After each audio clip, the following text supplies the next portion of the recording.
JBNN will keep you informed. I'm Michelle Jones. Hi guys.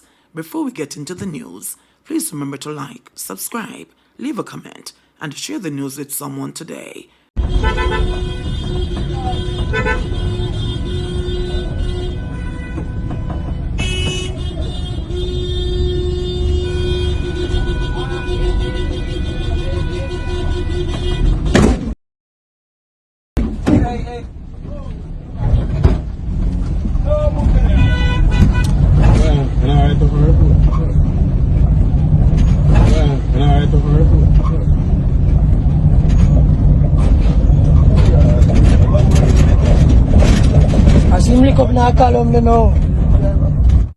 Now on to the news. CTOC uncovers counterfeit engine oil operation in Clarendon. Members of the Counterterrorism and Organized Crime Investigation Branch CTOC on Tuesday seized more than $10 million worth of counterfeit engine oil in Maypen, Clarendon. Deputy Superintendent Victor Barrett, head of CTOC's Intellectual Property Unit, said that one man was taken into custody in connection with the illegal operation. The operation was conducted at premises on Vineyard Avenue in the parish. We conducted a certain line of investigation. They brought us to this establishment. On close inspection, we discovered 4 containers, and out of the 4, there were 3 containers laden with counterfeit engine oil. And I stress counterfeit engine oil because from our enforcement operations, persons are of the view that we only enforce clothing, shoes, bags, pharmaceuticals. But we are here now looking at motor oil, which by itself is bad. It's not also a breach of the trademark, of Chevron's trademark, but it is something that will harm your engine, because buying counterfeit oil, it doesn't contain the viscose, right? An element that allows the oil to moisture your engine. So the viscosity is of no moment. So what it does is that your engine might overheat, might eventually explode. So buying counterfeit engine oil by itself is not a good thing for you as consumers, and not for anybody. Businessman gunned down in Westmoreland. A businessman was shot dead at his establishment in Darlington, Westmoreland, on Monday night. He has been identified as 36-year-old Dwayne Kinglock. Reports from the police said that Kinglock was inside his shop when he was pounced upon by 2 men armed with handguns who opened gunfire at him before making their escape on foot in the community. It is understood that 17 9mm spent casings were retrieved from the scene. The police were summoned, and upon their arrival, they discovered Kinglock lying on his back inside the shop and a refrigerator.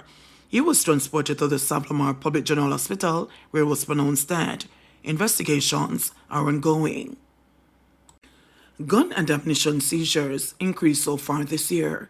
Police Commissioner Dr. Kevin Blake says there's been a 7% increase in the number of illegal guns seized so far this year. There is also a 41% increase in seizure of ammunition. Dr. Blake gave an update on security matters Tuesday afternoon during his maiden press conference since becoming commissioner less than 1 month ago. The commissioner said the JCF's focus on illegal guns has yielded tangible results. In 2024, there has been a 7% increase in gun seizures, with pistols being the most commonly seized firearm. Ammunition seizures rose by 41%, reflecting our intensified efforts to rid our streets of these dangerous tools of violence. We asked for it, and we have been given greater legislative support through our new Firearms Act. In 2024, greater focus will be placed on removing illegal weapons from our streets and communities. This intensification of our focus will be reflected in adjustments to our organizational structure, which will be announced in short order. The police commissioner pointed out that a study of the implement used in major crimes reveals that guns remain the predominant tool in murders. Guns have featured in 84% of the cases since the start of the year. According to the JCF, 292 murders were recorded from January 1 to April 6 this year, compared with 341 for the corresponding period last year. This represents a 14% decline. Commissioner Blake added that arrests and charges for major crimes have seen a 9% increase. He said the increase in arrests and charges is a clear indicator of the force's commitment to holding perpetrators accountable and delivering justice for victims. Case student dies in suspected drowning. A student of the College of Agriculture, Science and Education died in a suspected drowning at a beach on the west campus of the institution in Portland on Tuesday. The deceased has been identified as second-year student Damario Jones. According to the school in a news release, Jones had been swimming with other students at the beach sometime around 11 a.m. when he encountered difficulties. Another student, who's a certified lifeguard, went to Jones's rescue but was unable to rescue him. Jones subsequently went missing in the water and his body later washed onto the shore. The Portland Police, Health and Fire departments were alerted and both students taken to the Port Antonio Hospital where Jones was pronounced dead and the other student treated. Case President Dr. Derek DeLon said, "We're deeply saddened by this unfortunate event. As a valued student, we know the loss is being felt by the entire college community and the Snow Hill community where Mr. Jones was a resident. We're doing everything we can to support his family, friends, and the staff and student community at Case. Our thoughts and prayers are with everyone impacted during this difficult time," he added. DeLon said the college has immediately enacted its trauma and grief counseling teams, and the Ministry of Education and Youth has provided additional counseling support. We are currently providing counseling to students and staff. We urge all students and staff who are affected and need psychological assistance to report to our guidance counseling unit, he said. We'll assess the counseling needs of his immediate community and ensure they get support as needed. Man charged for pulling gun on his mother remanded. A man accused of pulling a gun on his mother during a disagreement was remanded in the St. Catherine Parish Court on Tuesday. Dorrell Chinook of Salt Spring, St. James, is charged with possession of a prohibited weapon and assault at common law. The case was transferred to the gun court for mention on April 26. Allegations are that on March 29, the accused was in Above Rocks, St. Catherine, when there was a disagreement between him and family members. He reportedly brandished a gun, which he allegedly pointed at his mother while staring at her and other relatives. The matter was reported to the police and an investigation led to his arrest. He was subsequently charged. Residents of Vineyard, St. Elizabeth on edge as curfew set to end. Residents of Vineyard in southwest St. Elizabeth are calling for the police to maintain their presence in the community in order to keep a lid on criminal activities.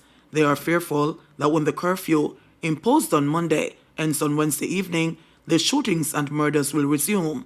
The last incident was on March 28, when one man was shot and wounded after armed men carried out an attack at a shop. Prior to that, the St. Elizabeth police said there have been several other cases of shootings which have caused tension between rival gangs. On Wednesday morning, the residents voiced their concerns as the curfew draws to an end. They want the security measure to be extended. To be truthful and honest with you still, the presence of police makes sense, and that shouldn't go on a long time. Them too late, said one resident, who lamented that crime has gone through the gate and is now harder to control. Despite this, he said a maintained police presence in the area can still make a positive difference. Along with crime, another resident complained that the community is also faced with poor road conditions and water shortage. The St. Elizabeth police, in the meantime, say their presence over the last 2 days in Vineyard has led to reduction in criminal activities. Shift Commander Inspector Alfonso Gale said the curfew has limited the movement of criminals to carry out murders, shootings, and break-ins. JBN will keep you informed. Please remember to subscribe, like, share, leave us a comment, and click the notification bell to receive our daily news items.